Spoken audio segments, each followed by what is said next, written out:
خدا سے ڈرنے والا انسان مومن ہوتا ہے اور اس کا نافرمان بدبخت ہوتا ہے۔ تم سب کے سب آدم کی اولاد ہو اور آدم کو مٹی سے بنایا گیا ہے۔ اے لوگو، تمہارے خون، تمہارا مال، تمہاری عزتیں ایک دوسرے پر ایسی حرام ہیں جیسا کہ آج کے دن کی حرمت ہے، آج کے مہینے کی حرمت ہے، اور آج کے اس مہینے کی حرمت ہے اور اس جگہ کی حرمت ہے۔ دیکھو، عنقریب تمہیں خدا کے سامنے حاضر ہونا ہے اور وہ تم سے تمہارے اعمال کے بارے میں سوال کرے گا۔ خبردار، میرے بعد گمراہ نہ بن جانا کہ ایک دوسرے کی گردنیں کاٹتے پھرو۔ جاہلیت کے قتلوں کے تمام جھگڑے میں ختم کرتا ہوں۔ پہلا خون جو باطل کیا جاتا ہے وہ ربیعہ بن حارث عبد المطلب کے بیٹے کا ہے، میں اس کو ختم کرتا ہوں۔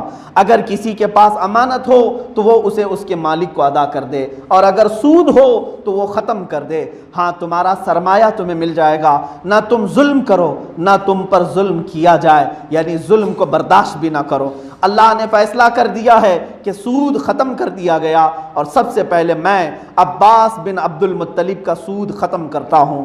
اے لوگو، تمہاری اس سرزمین میں شیطان اپنے پوجے جانے سے مایوس ہو گیا ہے، لیکن دیگر چھوٹے گناہوں میں اپنی اطاعت کیے جانے پر خوش ہے، اس لیے اپنا دین اس سے محفوظ رکھو، شیطان سے اپنا دین بچائے رکھو۔ اللہ کی کتاب میں مہینوں کی تعداد اسی دن سے 12 ہے جب اللہ نے زمین و آسمان کو پیدا کیا تھا۔ ان میں سے 4 حرمت والے ہیں، 3 یہ ہیں ذی القعدہ، ذی الحجہ اور محرم، یہ کنٹینیو لگاتار ہیں، اور رجب تنہا ہے۔ لوگوں، اپنی بیویوں کے متعلق اللہ سے ڈرتے رہو۔ خدا کے نام کی ذمہ داری سے تم نے ان کو بیوی بنایا، اور خدا کے کلام سے تم نے ان کا جسم اپنے لیے حلال بنایا ہے۔ تمہارا حق عورتوں پر اتنا ہے کہ وہ تمہارے بستر پر کسی غیر کو آنے نہ دیں، لیکن وہ اگر ایسا کریں تو ان کو ایسی سزا دو جو نمودار نہ ہو۔ اور عورتوں کا حق تم پر یہ ہے کہ تم ان کو اچھی طرح کھلاؤ، اچھی طرح پہناؤ۔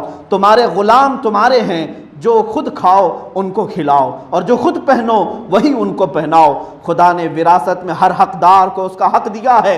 اب کسی وارث کے لیے وصیت جائز نہیں، لڑکا اس کا وارث جس کے بستر پر پیدا ہوا۔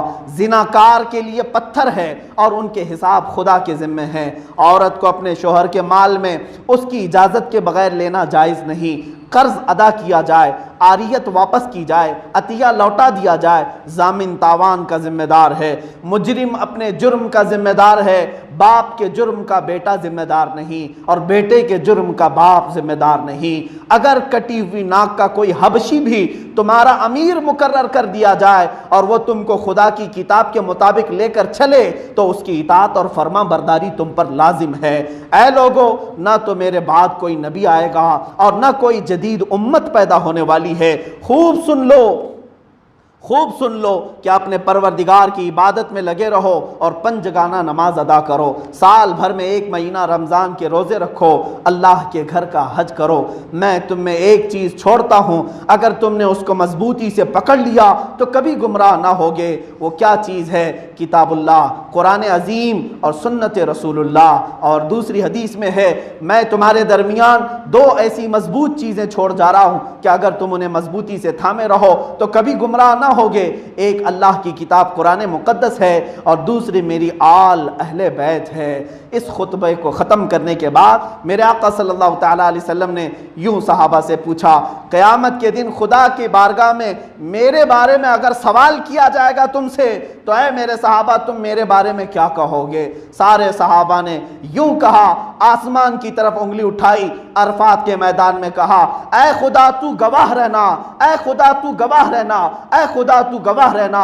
اور اس کے بعد آپ نے فرمایا، سارے صحابہ نے کہا، یا رسول اللہ، آپ نے اپنے اوپر جو ذمہ داری تھی وہ پوری نبھا دی ہے، آپ نے امانت پہنچا دی ہے، آپ نے رسالت مکمل کی ہے۔ قد ادیت الامانۃ وبلغت الرسالۃ ونصحت الامۃ یا رسول اللہ، صدقت یا رسول اللہ۔ اے اللہ کے رسول، آپ نے جو کچھ بھی فرمایا وہ بالکل سچ فرمایا ہے۔